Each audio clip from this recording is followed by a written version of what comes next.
আসসালামু আলাইকুম। কি অবস্থা সবার? আশা করি সবাই ভালো আছেন। তো আবার আসলাম কিছু কথা বলার জন্য। মনে খুবই কষ্ট আসলে বিশ্বকাপে বাংলাদেশ খেলতে পারবো না।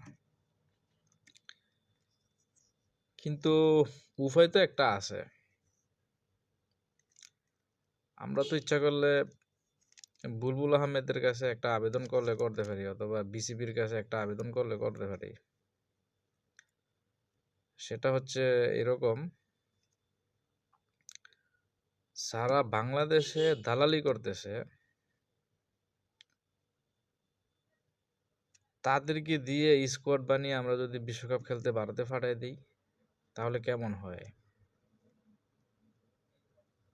তাহলে তো হয়েই গেল না, আমাদের বিশ্বকাপ খেলা দেখাও হয়ে গেল। তাদের মনের আশাও পূরণ হলো, তারা ওইখানে গিয়া দালালি করতে পারলো, অথবা টাকা পয়সা কিছু ইনকাম করতে পারলো। তো কথার কথা ধরেন আমরা জনগণ বিসিবির কাছে আবেদন করলাম, এবং বিসিবিও আপনার মনে করলেন যে রাজি হইলো যে যারা দালালি করতেছে তাদেরকে দিয়ে বিশ্বকাপ খেলানো হবে। এখন তাদেরকে দিয়ে যদি আমরা বিশ্বকাপ খেলাই অথবা বিশ্বকাপ খেলতে পাঠাই, তাহলে তাদের স্কোয়াড কিরকম হতে পারে চলুন সেটা দেখে আসি আগে। ক্যাপ্টেন হিসাবে আমরা নট আউট নুমানকে নিতে পারি, কারণ বেটার ভাবসাব ক্যাপ্টেনের মতোই, যদিও জাহাজ চালানো ক্যাপ্টেনের মতো। তো উনি ক্রিকেট ইফেক্ট করতে পারে, সমস্যা নেই। তারপরে ওপেনার হিসাবে আমরা দুইজনকে নিতে পারি। প্রথমত হচ্ছে আমাদের দালাল ইকবাল খান, আরেকজন হচ্ছে মানে চুল সেরা সাংবাদিক রিয়াসাত আজিম। ভালো ইফেক্ট করতে পারবো দুইজন। মিডল অর্ডারে তো টেনশনই নেই, মিডল অর্ডারে আমাদের দেব চৌধুরী খুব ভালো ইফেক্ট করতে পারবো। দেব চৌধুরীর সাথে আছে দালাল টাইগার শোয়েব, মাশাল্লাহ একেবারে যদি পাঠানো হয় এবার আমাদের বিশ্বকাপ নিশ্চিত। মানে খেলায় ফারুক আর না ফারুক, দালালি করে নিয়ে যেতে পারবো। ফিনিশিং রুলে আমরা যদি চিন্তা করি, তাহলে আমরা চিন্তা করতে পারি ট্যাক্স মিরাজ। উনি যাবে ভারতে, গিয়ে বিশ্বকাপ খেলবে, খেলে কিছু টাকা পয়সা নিয়ে আসবে, ওই টাকা পয়সা দিয়ে বাংলাদেশে ট্যাক্স পে করব। তো ওনার সাথে আরেকজন থাকতে পারে, উনি হচ্ছে মানে ফিক্সিং এর দায়ে যিনি বিপিএল খেলতে পারে নাই, তো উনি হচ্ছে আমাদের এনামুল হক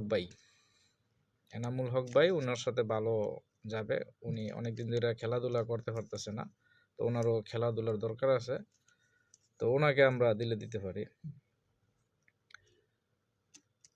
তারপরে আমাদের তো একজন অলরাউন্ডার দরকার না, তো অলরাউন্ডার তো একজন আছেই।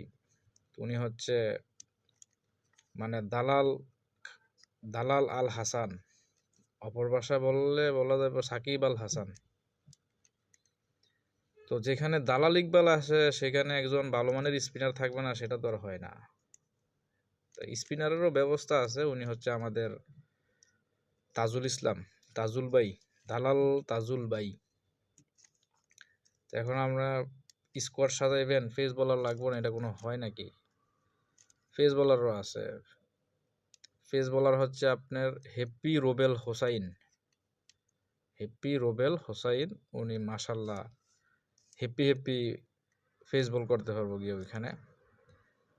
ওনার সাথে আরেকজন আছে, যদিও উনি ভিন্ন গ্রহের লোক, তারপরেও আমরা ওনাকে ক্রিকেটে খেলাবো, কারণ উনি দালালিতে পাশ করছে, এই কারণে।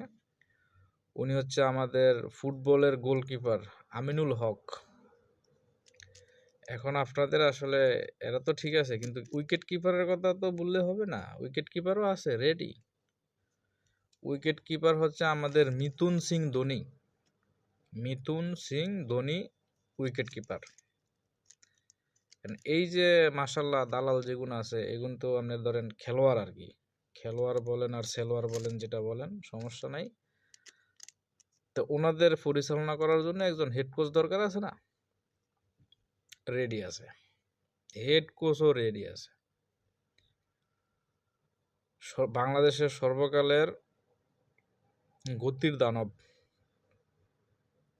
মাশাল্লাহ, স্যার গদা সুজন। ওনাকে হেড কোচ বানিয়ে এই স্কোয়াড যদি আমরা ভারতে পাঠাতে পারি, আমাদের বিশ্বকাপ নিশ্চিত। যদি আমরা খেলে বিশ্বকাপ নাও আনতে পারি, দালালি করে নিয়ে আসতে পারবো।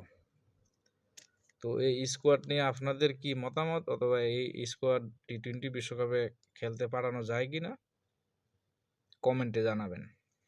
আর স্কোয়াডটা কেমন হলো সেটাও জানাবেন।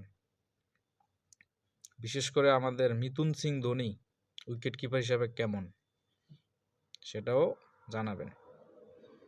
আল্লাহ হাফেজ।